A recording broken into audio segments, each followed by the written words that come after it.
মুখোমুখি সংঘর্ষের কারণে একজন ঘটনাস্থলেই মারা গেছে, আর অপরজন গুরুতর আহত অবস্থায় ওখানে আছে।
যে ভেড়ামারা থানাধীন বাইচর ইউনিয়নের যে যাত্রী ছাউনি থেকে 410 যে পাওয়ার হাউসে বিদ্যুৎ কেন্দ্রটা আছে, এর মাঝামাঝি স্থানে একটা মোটরসাইকেলের সাথে পিকআপ ভ্যানের মুখোমুখি সংঘর্ষের কারণে একজন ঘটনাস্থলেই মারা গেছে, আর অপরজন গুরুতর আহত অবস্থায় ওখানে আছে।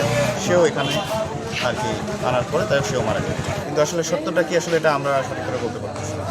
আনুমানিক 6:30 বা এর আশেপাশে অ্যাক্সিডেন্টের 2টা রোগী আসে আমাদের কাছে, এবং যারা নিয়ে আসে এরা ওই দুইজনকে কেউই চেনে না, ঠিক আছে। মানে আমার যতটুকু ধারণা পথচারী বা রাস্তার মানুষ তুলে নিয়ে হসপিটালে, মানে ডেট পেয়েছি, সম্ভবত স্পট ডেট ছিল, মানে আগেই মারা গেছে। আর আরেকজন যেটা ছিল সেটার অবস্থা খুব খারাপ ছিল এবং সংকটাপন্ন অবস্থা ছিল, ওপেন ফ্র্যাকচার ছিল পায়ে, এবং হেড ইনজুরি ছিল, মাথা ইনজুরি ছিল, দুইজনারই মাথার ইনজুরি।